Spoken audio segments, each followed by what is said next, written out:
So this is not my normal sort of commentary thing that I would do. It's more of my personal take and a look at what decided my final position in the race. This is me in the pit. I'm trying to work out how this guy is supporting his weight like that. I mean, he's doing a great job filling my car, but I'd be worried about him in future life, you know. Anyway, I don't know what I'm talking about. So me and Cooldawn came into the pits. I think I got in, I don't know, it must have been a second earlier. So I don't know how I lost the position. It might be me changing tyres or he underfueled, I don't know. Anyway, I didn't get the best of starts coming out of the pits. I think it was getting back onto some tyres that had some sort of grip, threw me off, so I turned in a bit early and settled the car. I'm not 100% sure what I'm going to say. I just literally watched the replay once and I'm going through it again. I think it was just at this point I was more thinking about just getting the car back up to speed somewhat.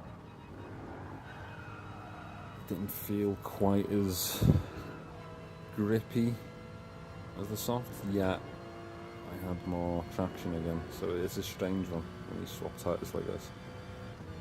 So ahead of us is Abandoned Trolley. If I remember correctly, he decided that he was going to do a very long first stint on the softs, or the super softs. And yeah, I think we caught him around lap 8, maybe. I haven't really looked. So I was just throwing this together, just to get a perspective.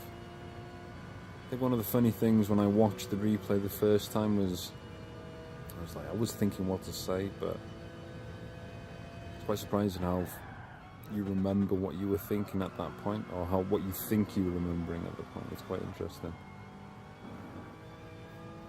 Anyway, so yeah, I think this is going to be an awkward commentary, and it's only my third commentary ever, so it's a great start to my commenting career. This is a straight piece of road that we're all travelling along. I didn't hit the apex there again. I think that was a common thing with me. I was narrowing that corner a bit too much. Couldn't quite nail it. Cooldawn now catching up with Abandoned Trolley. And at the time when I was racing, I remember thinking, okay, Abandoned Trolley was behind me. Therefore, he probably hasn't pitted, because he'd probably still be behind me. You can see Cooldawn giving massive pressure here, and I mean, this is like a dangerous moment of the course, going offline and stuff, especially when one's on fresh tyres and one's on worn tyres. So there's like two options basically. A, they're going to slow each other down, which is what happened because I managed to make up maybe half a second. And B, there could be an incident. Yeah, we'll see that. So again, as you can see, I've made up so much time whilst these two are battling. Like, I know I'm pretty quick through the chicane section here. Remember having to lift here and just balance the throttle through. Normally I'd plant it, but I didn't want to run into the back of Abandoned Trolley. And because there wasn't a lot of slipstream, and I don't seem to have like as fast a car despite him being on the shitty tyres, I sort of left it a bit late to brake, and I think Abandoned Trolley may have, I don't know, that rush of blood moment, like missed his braking point.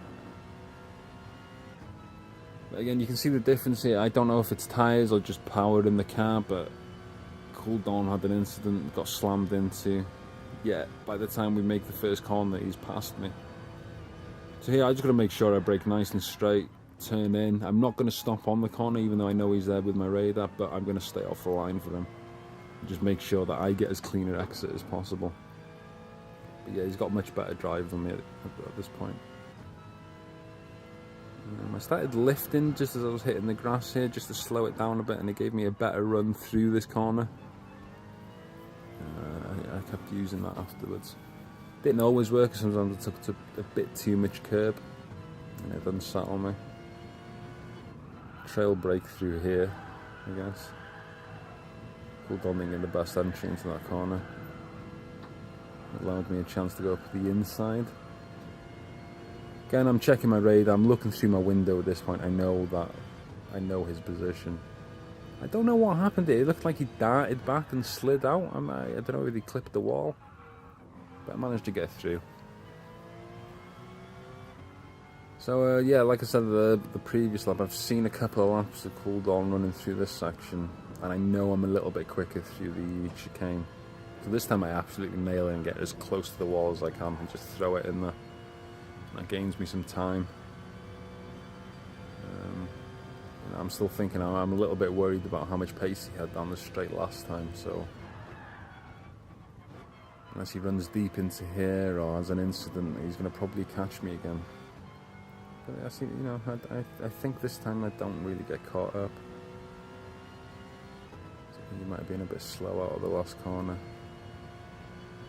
There's a car up ahead. I have no idea who that is. I think, going off memory, it was a GR4 that may have pitted. No, it's 9th place, so that's probably DHC. So yeah, I guess he's pitted. It was really bounced through that corner. I kept either messing the apex up or spinning the rears.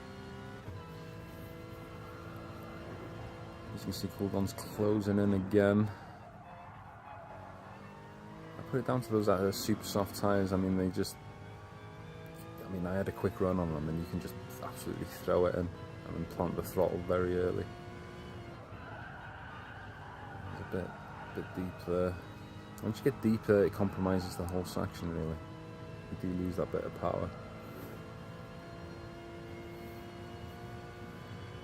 I got a decent enough run into this corner.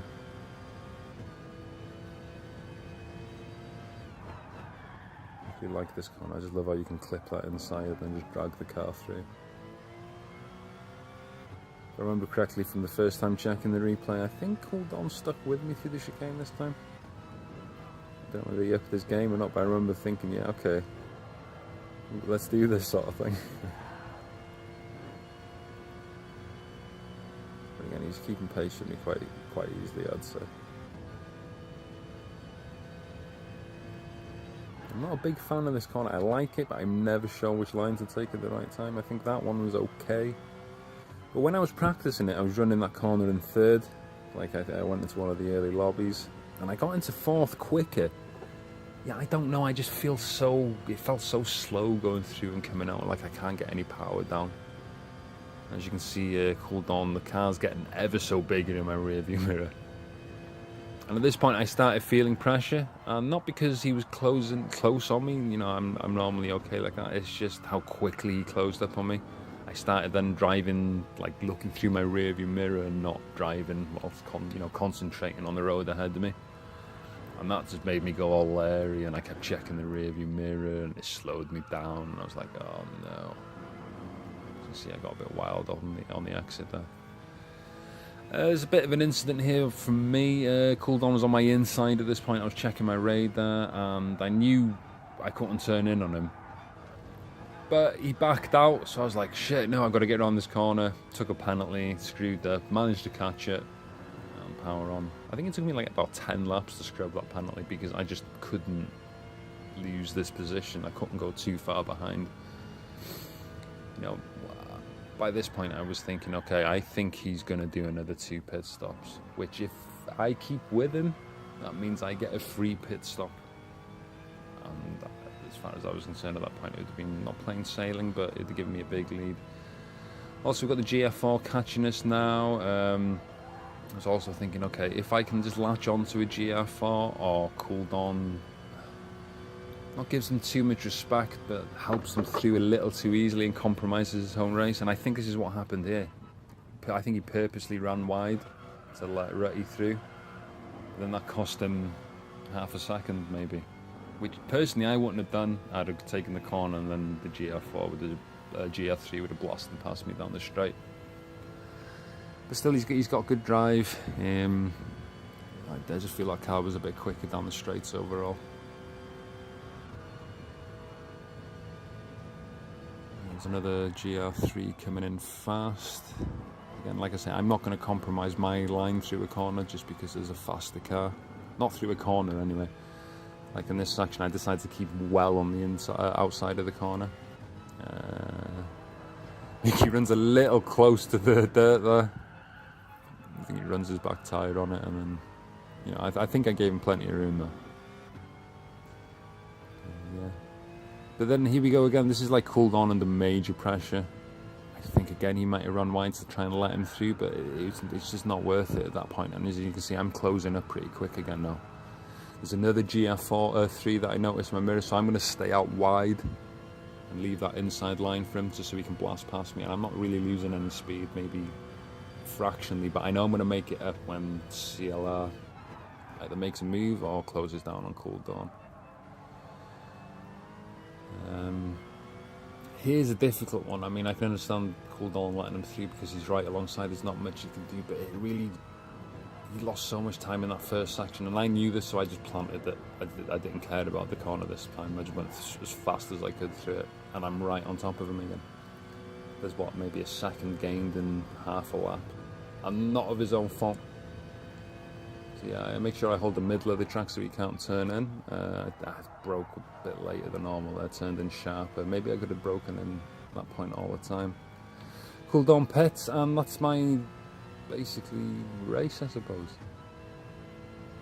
I mean, I knew I had a pit stop on him now because he pitted basically at the same point. Well, you know, I was ahead, so I was going to gain, what, 15, 20 seconds easily. I think it was 18 by the time he came out anyway.